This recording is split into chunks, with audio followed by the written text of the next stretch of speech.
Yes, सलाम अलैकुम। Welcome to educational dose.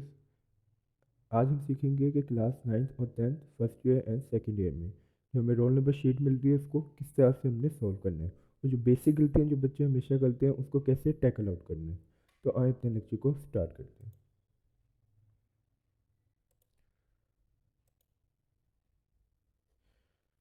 जी, जब भी आपको एक आंसर शीट मिलती है तो आंसर शीट की जो सबसे पहला जो पेज होता है ना आंसर शीट का, वो ये वाला होता है जिसमें लिखा होता है रोल नंबर शीट।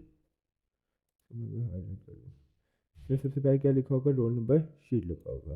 फिर उसके बाद जब हम सेकंड पेज पर आते हैं, फिर ये उर्दू में लिखी होती हैं कुछ चीज़ें। जो अमूमन पहला पेज होता है इसमें अपने आपने सारे रोल नंबर नाम इंग्लिश में लिखने होते हैं, और जो अमूमन सेकंड पेज होता है उसमें आपने अपने सारा नाम और रोल नंबर उर्दू में लिखना होता है।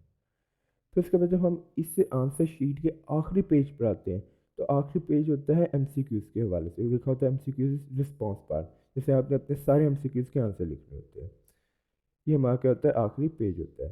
तो बारी बारी हर पेज को ज़रा डिटेल में देखते हैं कि हर पेज में क्या क्या इन्फॉर्मेशन लिखनी ज़रूरी है। तो आए अपने स्टार्ट करते हैं लेक्चर को। जी, सबसे पहले इंस्ट्रक्शन पढ़ लेते हैं। इंग्लिश में भी लिखी हुई है ये नीचे द बॉक्स में, और ये ऊपर उर्दू में भी लिखी हुई है। तो हम पहले उर्दू में पढ़ लेते हैं, अपनी ज़ुबान है तो समझ भी लग जाती है, अंग्रेज़ी क्या मार्केट में करती है। अच्छा जी, सबसे पहले उम्मीदवार को सिर्फ नीले काले पेन मार्कर के इस्तेमाल करने की इजाज़त है। ये पहली इंस्ट्रक्शन, ये आपने याद रखनी है। सिर्फ आपने नीला या काला पेन या नीला या काला मार्कर इस्तेमाल करनी है, इसके अलावा कोई भी पेन मार्कर इस्तेमाल करने की इजाज़त नहीं है। फिर उसके बाद ये जो आपने रोल नंबर दायरों में लिखना है, इसका तरीका ही होता है, नीचे से मिसाल दी हुई है कि दायरा जब भी बनाना है ऐसा भी नहीं बनाना, सिर्फ डॉट दायरे में नहीं बनाना, ना ऐसे गंद मचाना है, कीड़े नहीं मारने ऐसे दायरे में। हाँ, सही तरीका ये कि दायरे को मुकम्मल तौर पर पुर किया जाए। तो ये इस बात का खास ख्याल रखें कि दायरे को मुकम्मल पुर करें और स्याही स्याही दायरे से बाहर ना निकले। अब देखें ये मसला क्या होता है, जो जब आप इंक के ज़रिए इसको फिल करते हैं सर्कल्स को, अगर ये अल्लाह ना करे इस सर्कल से बाहर इंक फैल जाती है, तो ये तो होते हैं कंप्यूटर पे चेक। तो कंप्यूटर क्या कहता है, अगर ये स्याही बॉक्स जो सर्कल है उससे बाहर फैल जाएगी तो नुकसान ये होगा, कंप्यूटर से डिटेक्ट ही नहीं करेगा। जब डिटेक्ट ही नहीं करेगा तो आपका रोल नंबर सही, उसे पता ही नहीं चलेगा कि कौन सा बच्चा है।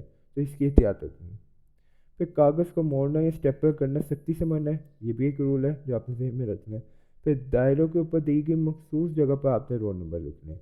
ये ना हो कि चलो अभी ये प्रैक्टिस होगी लाइन में, आपको तभी समझा दूँगा। फिर ये पेपर कोड क्या होता है रोल नंबर के साथ, ये भी बाद में देखते हैं, ये ज़रा पॉइंट भी रहने दें। फिर नोट एक से ज़्यादा दायरों को पुर करने कार्ड का पुर करने की सूरत में जवाब रोल नंबर पेपर को गलत तस्वीर की, ये दोनों पॉइंट ना करके मैं आपको समझाता हूँ। हम फिर अपने स्टार्ट कर लेते हैं। जी, पहले लिखा हुआ है डी, डेट लिखनी है। पहले दो बॉक्सेस में मंथ को शो कर रहा है, और 4 दफ़ा वाई आया ईयर को शो कर रहा है। तो मिसाल के तौर पर आपका जिस तरह इंग्लिश का पहला पेपर है 19 को, तो इसको लिखने का क्या तरीका होगा, 1 9 डेट आ गई। फिर मंथ कौन सा है, 0 और 4 है। अब ये नहीं करना सिर्फ 4 लिख देना है, मंथ में अगर वैल्यू 4 आ रही है या 5 6 7 8 9, तो उसमें 0 लगा के फिर वो वैल्यू लिखनी है। 10 से ऑनवर्ड आपको समझ लग जाएगी, लेकिन अब मंथ ही आपका 4 तो आपने ऐसे लिखना है। ईयर को भी लिखने का सेम यही तरीका, 2023 लिखना है। तो बस डेट चेंज होगी, बाकी मंथ और ईयर वैसे ही रहेगा, उसमें इतना फ़र्क नहीं आएगा। नेक्स्ट काम क्या करना है, इसी के साथ अगर आप देखें तो यहाँ पर दो आपके सामने बबल बने हुए हैं, एक लिखा मॉर्निंग और इवनिंग। अगर आपको मॉर्निंग में पेपर है तो आपने यहाँ मॉर्निंग को फिल कर देना है। तो अच्छा, फिल करने का भी एक तरीका सुन लें। आपने एहतियात ये करनी है कि अगर इंक मार्कर से इसको फिल करते हैं ना तो इंक फैल जाएगी। तो कोशिश ये करें, सिर्फ बबल को फिल करने के लिए आप ना ब्लैक बॉल पेन का इस्तेमाल करें। इससे फ़ायदा ये होगा, बॉल पेन से इंक नहीं फैलेगी। इंक नहीं फैलेगी तो इन केस ऐसा चांस बहुत कम है कि आपका बबल ज़ाया ना हो जाए। तो कोशिश करें सिर्फ ब्लैक बॉल पेन, मैं आपको कह रहा हूँ, बबल फिल करने के लिए इस्तेमाल कर लें, ताकि आपके बबल को नुकसान ना पहुँचे। अब जैसे मैंने ये फिल कर दिया, तो किस पर किया, मॉर्निंग है तो मॉर्निंग, इवनिंग है तो इवनिंग पर। तो इसके बाद पहले यहाँ लेफ्ट साइड पर आ जाए, यहाँ डेट लिखनी थी, मैंने पहले से डेट लिख दी 19/4/2023। फिर इसके बाद बताना है कि आप कौन से मैट्रिक के स्टूडेंट है या इंटर के स्टूडेंट है। जी, तो अगर आप मैट्रिक के हैं तो आपने इसको फिल कर देना है।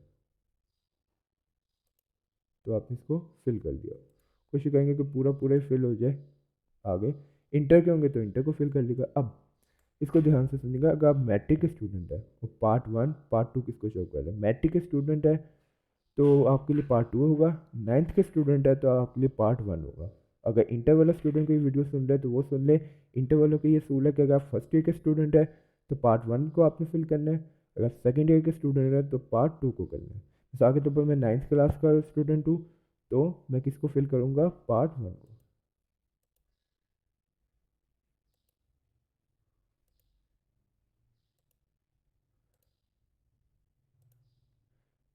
अब उसके बाद पार्ट एनुअल और सप्लाई, अल्लाह ना करे किसी बच्चे का पेपर किसी वजह से रह जाता है तो वो कंसीडर होता है सप्ली में। तो आप सप्ली का अगर देंगे तो सप्ली को करेंगे, लेकिन आप पहली दफ़ा पेपर दे रहे हैं तो आप एनुअल को फिल करेंगे। तो ये मैंने किसको फिल कर दिया, एनुअल को कर दिया। अच्छा एक गौर करें, यहाँ ज़रा मुझसे ज़्यादा ही फैल की कोशिश करने ऐसे आपसे इंक ना फैले, ठीक है ना। तो पहले काम करना है कि दायरों को ऐसे बाउंड्री को फिल करना है, फिर उसके अंदर उसको फिल करना है। पहले बाउंड्री को आपने क्या कर लेना है, फिल कर लेना है। फिर उसके बाद यही सवाल वही है कि मॉर्निंग है या इवनिंग है, तो आप पहले क्या लिखेंगे, मॉर्निंग ही है तो फिर यहाँ पे भी मॉर्निंग ही कर देंगे। फिर उसके बाद नीचे यहाँ से रिक्वायर्ड करके आपका सब्जेक्ट कौन सा, जिस दिन आपको जो भी प्रोग्राम में आगे तो 19 को आपका इंग्लिश का ही है तो मैं इधर लिख देता हूँ इंग्लिश। तो यहाँ पर क्या आ गया, आपका इंग्लिश का पेपर है, आपने सब्जेक्ट का नाम लिख दिया। फिर उसके बाद बात आती है रोल नंबर लिखने की। तो हम फिर अपना रोल नंबर लिख लेते हैं, फिर उसको कैसे बबल में फिल करना है वो भी तरीका सीख लेते हैं। मिसाल के तौर पर जो मेरा 9th क्लास का रोल नंबर था वो था 5 5 6 5 4 और 8 ये मेरा रोल नंबर है, 556548। अब इन्हीं पहले सबसे पहले आपने ऊपर नंबरिंग लिख ली, फिर जिस कॉलम के लिहाज से जो नंबर आ रहा होगा उसको उसके मुताबिक फिल कर लेना है। तो हम फिर इसको फिल भी करते हैं। अब ऊपर 5 आ रहा है तो मैं नीचे ज़रा अगर मैं जूम कर दूँ इसको थोड़ा सा, जी। अब ऊपर अगर 5 आया तो मैं नीचे कॉलम में देखूंगा 5 कहीं यहाँ पर है, तो मैं क्या कर दूंगा, इसको फिल कर दूंगा। मैं दायरा भी छोटा,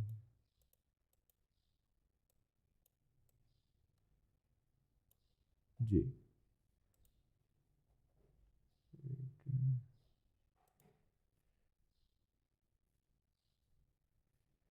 जी। अब ऊपर 5 आया तो इसके नीचे कॉलम देखूंगा 5 कहाँ आ रहा है, यहाँ पर आ रहा है तो इसको क्या कर दूंगा, फिल कर दूंगा। यूँ आपने पूरा फिल करना है, थोड़ा सा भी गैप ना रहे तो ज़्यादा अच्छा है। फिर उसके बाद फिर 5 के नीचे 5 ढूंढूंगा, यहाँ पर आ रहा है तो इसको भी ऐसे फिल कर दूंगा। फिर उसके बाद 6 आ रहा है, 6 के नीचे 6 को ढूंढूंगा और ये 6 आ रहा है इसको भी फिल कर दूंगा। ये थोड़ा सा बाहर हो गया। अब मेरे पास यहाँ तो ऑप्शन है रेस करने के लिए, आपने पहले एहतियात से वहाँ इस्तेमाल करना है पेन को और एहतियात से दायरे को फिल करना है। फिर और 5 को ढूंढूंगा और 5 को कर दूंगा। फिर उसके बाद क्या आ रहा है, 4 को ढूंढूंगा और 4 को फिल करूँगा। 8 आ रहा है, फिर 8 को ढूंढूंगा और 8 को फिल कर दूंगा। ठीक हो गया। तो इस तरीके से पहले आपने ऊपर रोल नंबर लिख लेना है डिजिट्स में, फिर उसका रेलेवेंट बबल आपने ढूंढते रहना है। पेपर कोड में आपको आखिर में बताऊंगा, इसको भी छोड़ दें, इसका कोई आपसे काम ही नहीं है। जी। उसके बाद अगर हम नीचे आ जाए तो लिखा हुआ अपने नाम लिखना है, तो हम अपना पहले नाम लिख लें। मिसाल के तौर पर हम अपना ही नाम लिख लें, सैन। अच्छा कोशिश करना है आपके रोल नंबर स्लिप पर जो पूरा नाम आ रहा है ना आपने वही लिखना है, ना कम ना ज़्यादा करना है, जो नाम आ रहा है बस वही जो रोल नंबर स्लिप के ऊपर आपका आ रहा है। फिर इसके बाद आपके फादर का नाम, कमर। फिर उसके बाद रोल नंबर जो आपका है वो वर्ड्स में लिखना है, ये जो ऊपर रोल नंबर है इसको वर्ड्स में लिखना है। अब क्या तरीका होता है, आखिरी नंबर को यूनिट कहते हैं, उसके बाद वाले को 10, उसके बाद वाले को 100, फिर उसके बाद वाले को 1000, फिर उसके बाद 10,000, 10,000 के बाद लैक आएगा। तो आए इसको लिख लेते हैं। तो आपने ये ना एक दफ़ा घर से प्रैक्टिस करके जानी है रोल नंबर को वर्ड्स में लिखने की, वरना ये ना उधर जाके आपको मसला बन जाए। जी। तो मेरा रोल नंबर बन रहा है 5,65,500 65,500 फाइव, एक दफ़ा मैं देख लूँ, 5,56,548,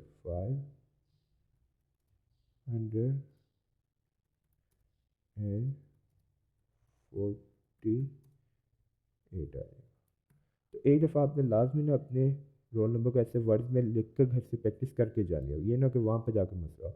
जैसे आप गौर करें, मैंने तो जो एक्सपीरियंस किया था ना बोर्ड के एग्जाम में, कि यहाँ वर्ड्स के आगे से शुरू करना लिखना, क्योंकि यहाँ तो कंप्यूटर से मैं लिख रहा हूँ तो आपको लग रहा है कि फिल हो जाएगा, लेकिन बाद अगर कुछ बच्चों की राइटिंग भरी होती है, वो मसला करता है कि वो पूरी तरह इस जगह में फिल नहीं करते। कोशिश करें जो चीज़ भी लिखें इस बॉक्स के अंदर रोल नंबर का वर्ड्स में लिखें, इससे बाहर ना निकलेगा। तो इसके बाद यहाँ आपने अपने सिग्नेचर कर देने, मैं यहाँ बस नाम ही लिख लूँ। सिग्नेचर सही से करिएगा, ये ना कि समझ भी ना लगे कोई भी। तो यहाँ ये आपसे रेलेवेंट नहीं है, ये सिग्नेचर करनी है सुप्रिटेंडेंट ने, इसको ना कर देगा, सिग्नेचर ना कर देगा, ये ना कि बाद में अच्छी खासी आपको सुप्रिटेंडेंट से बातें सुननी पड़ेगी। फिर इसके बाद यहाँ पर अगर मैं ऊपर एक चीज़ आएगी, मैं फिर बता दूँ पेपर कोड, वो अभी नहीं मैं बता रहा, उसको छोड़ दें। और आपने वो भी पेपर में जाकर फिल करना ही नहीं पेपर कोड, जैसे आपको यहाँ से शीट मिलेगी, ये सारी चीज़ें पहले फिल करनी है, टाइम अपना सेव करना है। उसके बाद क्या है, यहाँ पर उर्दू में आपसे रिक्वायर कर अपने दस्तखत करें, ठीक है। तो आए फिर उर्दू में अपने दस्तखत करते हैं जी। अब आए उर्दू में लिखने का क्या तरीका है, मैंने उर्दू में पहले लिख लिया ज़रा टाइम बच जाए। पहले दस्तखत करने अपने जो उम्मीदवार जो पेपर दे रहे हैं, नाम बस उर्दू में लिख दे गए वहीं, सिग्नेचर के चक्कर में कुछ और ही ना हो जाए। फिर मजमून, जिस दिन उस दिन जो भी पेपर आपका हो रहा होगा, अब मैंने यहाँ मिसाल के तौर पर केमिस्ट्री लिख दिया तो उर्दू में लिखिएगा, तो जो भी आपका पेपर होगा। ये पर्चा जो है ना, ये अभी ज़रा 2 मिनट की इसको होल्ड करें, मैं इसको रेड कर देता हूँ। इसको मैंने ज़रा रेड कर दिया है। ये 1 मैंने कैसे लिखा है ये अभी आपको नहीं पता चलेगा, तो इसको अभी छोड़ दें, इसको पेपर कोड के साथ देखेंगे। फिर इसके बाद अगर हम गौर करें तो ग्रुप बताना है, अगर आपको ग्रुप 1 है तो आपने 1 लिख दिया, ठीक हो गया। फिर इसके बाद ये रोल नंबर यहाँ अपने हिस्सों या जो ब्लैंक्स हैं इनमें पुट करना है उससे, तो मैंने अपना रोल नंबर लिया 5565 और 48 लिख दिया। अब मसला, सबसे मेन मसला कि लफ्ज़ों में कैसे उसे लिखें, हमें तो उर्दू आती नहीं है। चलें, जिन बच्चों को आती है वेरी गुड, ये पता है पीछे से 2-3 आवाज़ें आएंगी, हमें तो आती है। जिनको नहीं आती उनके लिए गूगल ने एक हल निकाला है, आपने जाना है गूगल पर और वहाँ पर लिखना है Google translate English to Urdu. अब यहाँ पर ये पर अगर आप बोलोगे गूगल पर जाके लिखना है Google translate English to Urdu. आपने काम क्या करना है, जो आपने अपना इंग्लिश में वर्ड्स में रोल नंबर लिखा है उसको यहाँ पर कॉपी पेस्ट कर देना है। तो मैं लिख दूँगा 565,548 आ जाएगा। तो ये मैंने क्या किया, गूगल ट्रांसलेटर पर जाके मैंने क्या किया है कि अपना जो रोल नंबर है उसे क्या किया है, इंग्लिश में लिखकर उर्दू में लिख दिया। तो इसी तरह आपने जाके लिखना है ताकि आपके पास उर्दू आ जाए। फिर जब यहाँ से उर्दू आ जाएगी, यहाँ से आपने इसको देखें, अगर आप लैपटॉप से कर रहे हैं तो यहाँ से कॉपी कर लेना। अभी मैंने शायद इसको कॉपी कर लिया हुआ है। तो फिर अगर मैं यहाँ देखूँ तो लफ्ज़ों में कैसे 5,56,548, तो आपने गूगल से इसको एक दफ़ा देख लेना है और यहाँ पर इसको कॉपी पेस्ट, मतलब उधर तो नहीं कॉपी पेस्ट होगा, सॉरी, प्रैक्टिस कर लेनी है। एक दफ़ा घर में ना इसको लिख कर ना प्रैक्टिस कर लेनी है। नेक्स्ट काम क्या होगा, फिर आपसे पूछे आपका नाम क्या है, बार बार इससे पूछ रहा है, ज़रूरी भी है। उधर होश ही बंदे कैसे उड़ जाते, बंदे को अपना नाम भी नहीं याद रहता। अच्छा जी, वल्दियत यानी आपके वालिद साहब का क्या नाम है। फिर इसके बाद किस ईयर के आप पेपर दे रहे हैं, तो ये भी आपको होश होनी चाहिए कि आप 2023 के पेपर दे रहे हैं। फिर उसके बाद इम्तिहानी सेंटर का नाम, वो फिर हम एक काम करते हैं गूगल ट्रांसलेटर पर जाके लिख लेते हैं। मिसाल के तौर पर जो मेरा था सेंटर वो था वतन।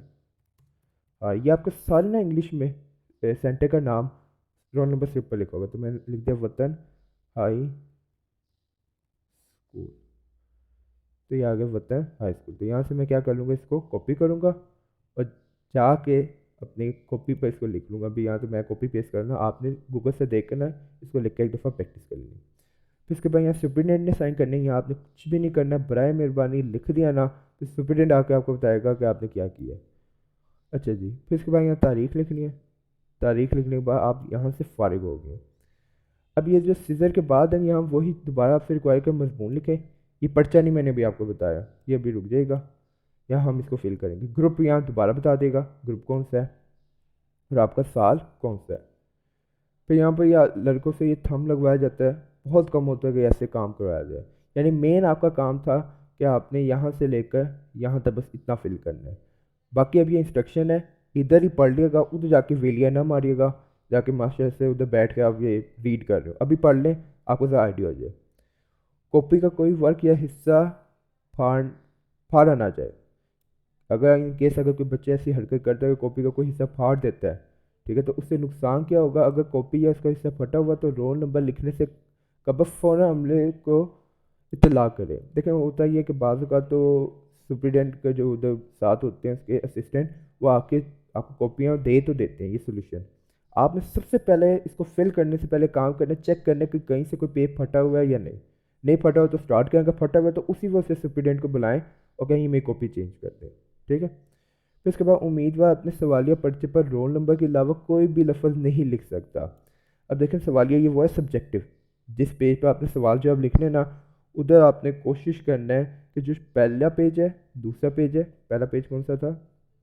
ये वाला पेज था।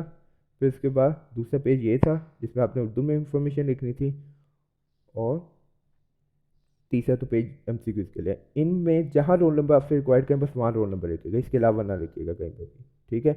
अगर आपने गलती से भी कहीं पर भी जहाँ रिक्वायर्ड नहीं था अपनी कॉपी पर मुख्तलिफ जगह के अलावा कहीं पर भी रोल नंबर लिखा या अपनी शनाख्त कराने की कोशिश की कि आला मेरा पेपर चेक हो जाए मेरे जानने वाले बंदे से ताकि मेरे नंबर आ जाए, तो उसका नुकसान ये होगा कि आप पर यूएमसी बना दिया जाएगा। ये होते हैं अनफेयर मीन्स, इसे यानी अनफेयर मीन्स होते हैं, यानी ये इसको मैं कैसे दूँ,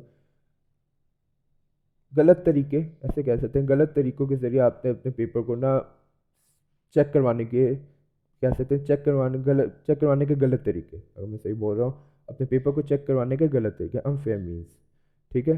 फिर उसके बाद वर्क के दोनों तरफ लिखे कोई भी सफ़ा, हाँ ये भी बात याद रखनी कि आपने पेपर जब स्टार्ट करें तो कोशिश करें जब एक साइड पर कुछ लिखेंगे तो दूसरी साइड पर भी लिख लें। कमरा इम्तहान छोड़ने से पहले अपनी जवाबी कॉपी नाजिम जो भी उधर का सुप्रीडेंट होगा उसके हवाले कर दें, बेशक उस पर कुछ भी ना लिखो, ठीक है, ये भी ज़रा याद रखिएगा। सिर्फ नीले या काले मार्कर का इस्तेमाल करें, ठीक है जी, पता चल गया। इंक रिमूवर, ये मेन बात है, रिमूवर का इस्तेमाल नहीं करना वरना आप यूएमसी बना दी जाएगी।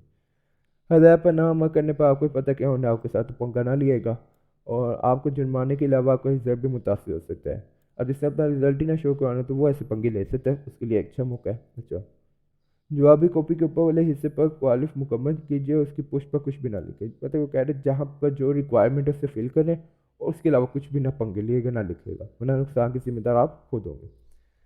ख्याल रखें कोई इजाफी शीट नहीं मिलेगी। ये मेरे मेरे जैसे तो नहीं, कुछ लायक बच्चे होते हैं वो अपने तो ऊपर तो समझ रहे होते हैं कि पेपर तो हो जाता है वैसे 24 पेज पर, प्लीज़ कोशिश करिएगा 24 पेज का पेपर होता है, इससे ज़्यादा आपको कोई पेज नहीं मिलेंगे, ठीक है, तो उसी में रह के आपने काम करें।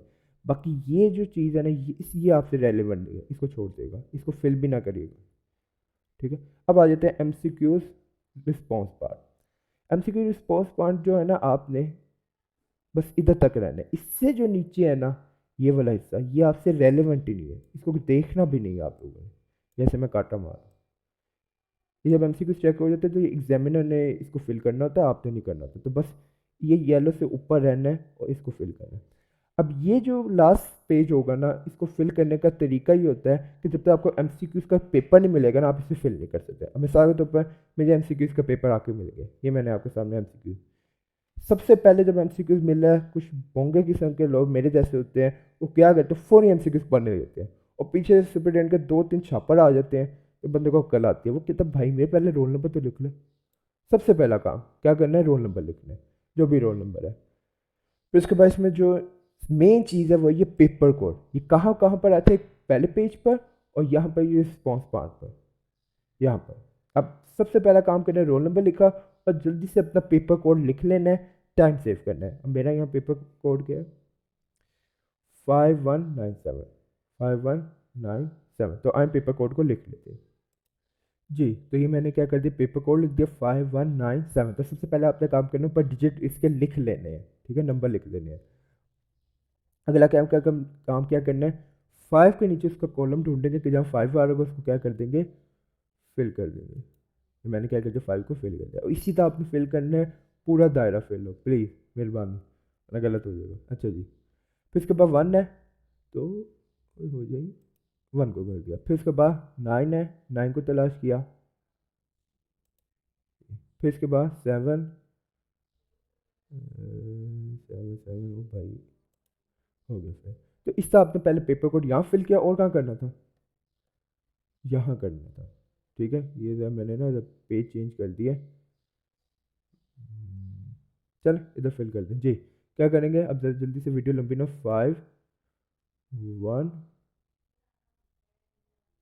और 9 और 7। तो बस हमें टाइम बचाए, तो ऐसा आपने इधर पर भी फिल कर लेना, 5197। ठीक हो गया। यानी आपके जो पहले दो पेज थे ना वो आपके कंप्लीट हो गए। ये जो उर्दू वाला ऊपर वो इंग्लिश वाला, अब उसमें कोई भी चीज़ नहीं रही।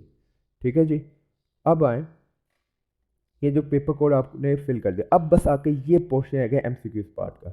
अब आप जाएं, सुकून का सांस लें, सुकून के 2-3 सांस लिए, और जब बात ही नहीं होना और एमसीक्यूज को बड़े तहम्मुल से पढ़ना है। ठीक है ना। पहले यहाँ ऑप्शन पढ़ ले, यहाँ जो नोट लिखा है ना हम जैसों के लिए, उसको पढ़ लेते हैं। नोट क्या लिखा हुआ है जी, अर्ज की है जी, हर सवाल के 4 मुमकिन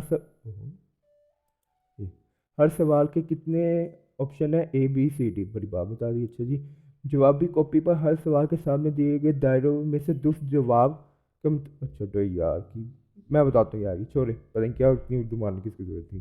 इधर बात सुने।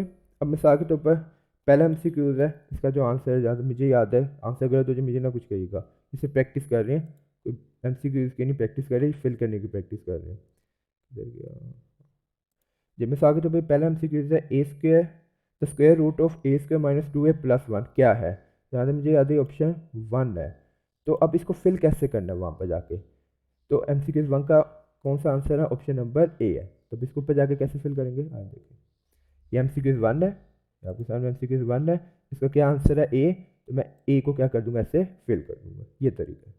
फिर मिसाल के तौर पर एमसीक्यूज नंबर 2 है, equality of dash ratio, equality के दरमियान जो, इक्वलिटी कितनी रेशियोज के दरमियान होती है, जो प्रोपोर्शन होता है, प्रोपोर्शन में कितनी रेशियोज के दरमियान इक्वलिटी का साइन आता है, आपको पता होना चाहिए कितनी होती है, 2 होती है। तो मैं क्या करूँगा, दूसरे का आंसर देखूंगा गौर से, क्या आया डी, तो ऊपर जाके क्या करूँगा, दूसरे का जो आंसर है उसको डी को फिल कर दूंगा। ठीक हो गया, इससे आपने फिल कर दिया। फिर तीसरा अगर मैं देखूँ, द सिंबल, वो सिंबल जो यूज़ होता है अप्रोक्सीमेटली का, ये पता होना चाहिए आपको, ए ऑप्शन है। तो तीसरे का गौर से देखना, तीसरे का ए है, तो इसके ऊपर जाकर ऐसे तीसरे का ए है जी। आगे इधर थोड़ा सा मैंने इधर नीचे ड्रॉ कर दिया, अब मैं फिर दोबारा नहीं से कर रहा, आपने टाइम बचाना है, और इस साथ ड्रॉ करने से मैंने दूसरे में किया। नेक्स्ट एमसीक्यूज जी, नेक्स्ट एमसीक्यू चौथा, द मीडियन, 17वें चैप्टर से the median of triangle cut करता है each other in the ratio, ये आपको वैल्यू याद रखनी पड़नी है, ये क्या है 2:1 देखने। चौथा एमसीक्यू इधर से, उसका ऊपर से देखो ऑप्शन क्या बन रहा है, सी ऑप्शन, तो चौथे का सी, ऐसे बोलना, उधर नहीं बोलेंगे ना गलती से 5 पे लगा देंगे और बाद में पछतावे के अलावा कुछ भी नहीं रहना। तो बड़े एहतियात से इसको सॉल्व करना है। तो चौथे का चलो हो ही ना हो, सॉरी गलत हो गया, इस तरह नहीं करना, पूरी तरह बाउंड्री को फिल करना है। कितना अच्छा टीचर, गलतियां भी करी जा रहे हैं जी। चौथे का सी आ गया। नेक्स्ट, आर्थर के लिए बाबा जी ने मैट्रिक्स का आइडिया कब दिया था, चलें जी, ये भी पंगे ले लेते हैं, तो आपको याद रखनी पड़नी तारीख कि कब मैट्रिक्स की पैदाइश हुई थी। तो 5वां का ये सी है, ऊपर से देख रहे हैं कौन सा कॉलम है, तो 5वें का सी, 5वें का सी। ठीक है, नेक्स्ट, जल्दी से करने, वीडियो बहुत लंबी हो जाएगी। फिर छठे में जब आप इसका सोल्यूशन सेट करेंगे, चैप्टर 7 का सवाल है, तो इसका आंसर भी सी आएगा। अब ये ना करिएगा सर सारी आंसर सी है, ऐसा कुछ नहीं होता, बाद को ए भी आंसर होता है, डी भी आंसर होता है। तो छठे का क्या आ जाएगा, सी। हर बच्चे का जो पेपर कोड होता है ना वो गालबन डिफरेंट ही होता है, यहाँ तो मुझे याद है जी। और एमसीक्यू की भी तरतीब आगे पीछे होती है। 7वां, इन शेप कॉन्ग्रुएंट ट्रायंगल क्या होते हैं, नॉन सिमिलर होते हैं, सिमिलर होते हैं, पैरेलल, डिफरेंट। तो आपको पता चाहिए क्या होना चाहिए, सिमिलर होने चाहिए। तो 7वें का सी। अच्छा, यहाँ मैं एमसीक्यू डिटेल में नहीं करवा रहा, वो मैं एक अलहदा से वीडियो बनाऊंगा एजुकेशनल डोज पर, पिछले 10 साल के पास पेपर्स की, तो अगर आपने वहाँ देखनी हो तो वो देख लेगा। अभी सिर्फ इनको फिल करने का तरीका सुने। उसके बाद क्या है 8वें का, एक काम करते हैं, मैं वीडियो पोस्ट करता हूँ, ये सारे फिल कर लेता हूँ, बल्कि नहीं अभी कर लेते हैं, आपके सामने करते हैं। 4x + 3y - 2 is an dash, क्या है ये, एक अलजेब्रिक एक्सप्रेशन। तो ये 8वां तरतीब से 8वें के सामने पहला, ये क्या बन रहा है? ए। तो 8वें का ए आंसर है। प्लीज़ बच्चों, मैंने काफ़ी बच्चों को देखे हुए वो अपने ऐसे MCQ गलत कर लेते हैं, किसी का कोई आंसर होता है वो जाके ऊपर कुछ और फिल कर लेते हैं। पूरी वीडियो इसलिए आपके सामने लाऊं ताकि आपको आइडिया हो जाए। नेक्स्ट, नोवा। ट्रायंगल रीजन वो रीजन है means dash the triangle and it's interior. Triangle में क्या करते हैं? ट्रायंगल्स के इंटीरियर क्या करते हैं? यूनियन करते हैं। तो नोवे का, फिर देख रहे हैं ये पहला है ए, नोवे का ए, नोवे का सॉरी नोवे का ए आ गया। ठीक हो गया, नोवे का आपके सामने ए आ गया। उसके बाद बस हमें चल 10 हो गए, कर ही ले पॉइंट। ये पॉइंट किस क्वार्टर में लाया गया गौर करें तो 10वें का मेरे तो अभी सी आंसर है, तो ये ऊपर से देखने ये तीसरा किस में है? सी में, तो ये सी आंसर आ गया। फिर इसके बाद 11वां, इसमें जो हमारे पास आंसर बनेगा वो मेरे तो अभी बी बनेगा, 11वें का बी, 11वें का बी। तो आपने बी को फिल कर दिया जी। फिर इसके बाद 12वां देखें, तो 12वें में यहाँ से बनेगा सी, तो 12वें का ये हमारे पास सी आ जाएगा। ओहो हो गया भाई, नहीं ज़्यादा आसान है, मैं पोस्ट कर जी हाँ। अभी मैंने मार्क कर दिया 12वें MCQ का क्या आंसर है? 4। और 4 देखें ऊपर कौन सा ऑप्शन बनना है? C option.